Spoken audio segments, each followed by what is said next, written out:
That was so fun, I'll do it again. Shabbat Shalom. It's nice to hear a non-virtual response. For 15 months, there's been a lot of silence and a lot of "you're muted." Most of our experiences have been in two-dimensional squares. And while we connected, we shared, we supported each other, it's not like being in a real three-dimensional community with more and more people together. There's no substitute for schmoozing in the hallways before and after, and dare I say, even during services. We build relationships. We find new ones in the parking lot, during Kiddush, and in that sacred in-between time that's, of course, not even planned. And we are coming back together. As we gather this Shabbat morning, let's appreciate this first Shabbat back with our larger community. As you've seen, we're still transitioning. It's not as easy as just flipping the switch. We're still requiring all adults to be vaccinated, which of course makes sense. And I can't tell you how pleased I am to find out that everyone I've spoken to, dozens and dozens of people from the age of 12 and above, every single person I've spoken to is vaccinated. As an added measure of precaution, we're requiring everyone to be masked in the building, except when leading or speaking, as we take incremental steps. But we ask you to come back. Come back to Shul. Come back to Minyan, which will be in person beginning this Wednesday, June 23rd, morning and evening, and every day after that, God willing, just like it was in the olden days. We'll still have a Zoom option, but what a blessing it is to be back. I love the blessing for moments of goodness. Baruch atah Adonai Eloheinu melech haolam hatov v'hametiv. Blessed are you, eternal one of the universe, who's filled with goodness and helps us experience even more goodness. This is such a moment. Let's simply acknowledge that and pause for a moment. But I also want to be honest. It's weird. Simple rituals are no longer simple. It's a bit strange to need to relearn handshakes and hugs. We have all endured a measure of trauma, a worldwide trauma, and one that is not fully over. It was frightening and remains so. Many of us lost loved ones, and many of us could not be with family or friends in critical moments. When one experiences a traumatic event, there is a need to recover, to heal from that experience. And so I invite us to consider, how will we heal from this trauma? What are some of the ways we will both recover and reflect on what happened to us? Our Torah reading this morning contains a number of lessons, including the crucial one that Abra emphasized, recognizing women. But it also opens with a most unusual, perhaps the most unusual ritual in the entire Torah.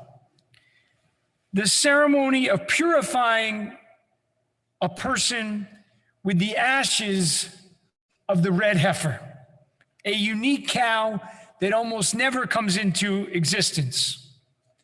The traditional understanding of this mitzvah, of this commandment, that most of our commentators teach is that there is no logical explanation for this ritual. We simply perform it. Why? Tradition, tradition. I've always wanted to do that. Now, while I love Tevye as much as the next person, I'm really not a fan of his answer. If we cannot find some meaning in the ritual, then we are missing something, and we need to examine it more closely.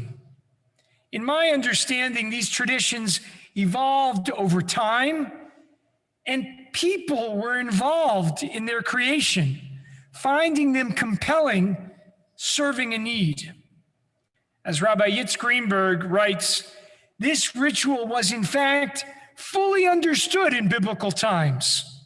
Furthermore, it is a fundamental principle of the covenant that the commandments are not just given, not to train us to some robotic conforming obedience in the service of God, but rather to improve people and their character traits.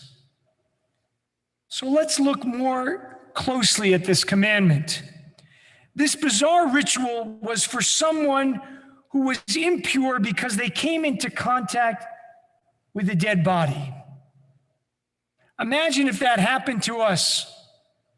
It would be challenging, if not downright scary. It was traumatic, and one needed to heal from this.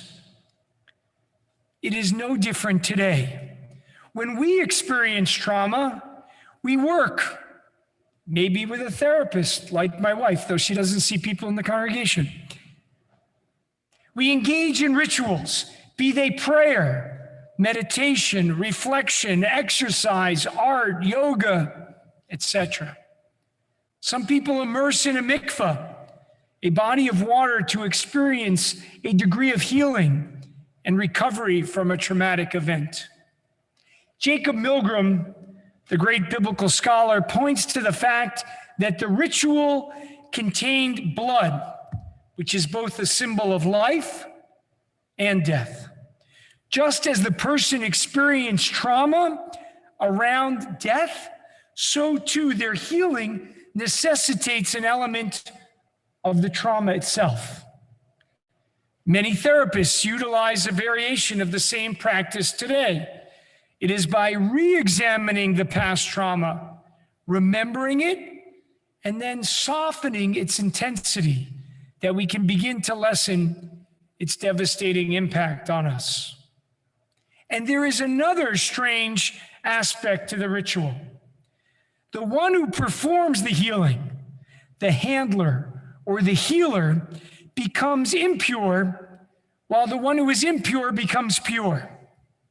It is as if the intensity of the trauma has passed to the person charged with helping the other one recover. Like a therapist or a rabbi who sits with someone during and after these times of intense difficulty. Like a physician who tries to help them get beyond their illness. They also take on a measure of that pain. While many have claimed that this is another conundrum, to me it makes logical sense. It is a reminder that we all bear each other's burdens. Speaking of trauma, as we mark Juneteenth today, as Naomi and Judith introduced it to us, we are all aware of the racial trauma that has been inflicted upon the Black community in America for 400 years. We are taking one small step toward recognizing it, although we have clearly not solved it. COVID-19 has been a different kind of trauma, one that we have all experienced. While surely there have been varying levels of intensity for each of us, it has impacted on all humanity and for an extended period of time. Even as elements of it continue, we must find ways to heal from it. How? It's not so easy. But I believe that it begins right here, right now, by coming back together as a community, by listening to each other, by sharing and supporting each other, by returning to some degree of normal. We are all playing both roles, healers and those in need of healing. And it will take some time. This was not a limited event. It endured. And therefore, it will require more reflection and our own modern rituals. While I do not foresee any red heifers in the picture, it will require all of us to be filled with compassion toward each other, realizing that we all had unique experiences, some harder and some easier. But they were all unlike anything we have ever lived through. May this summer be a time of healing and coming together so that by Rosh Hashanah, we will be able to celebrate the rededication of our physical space and our physical community. May it be so. And let us say, Amen. Shabbat Shalom.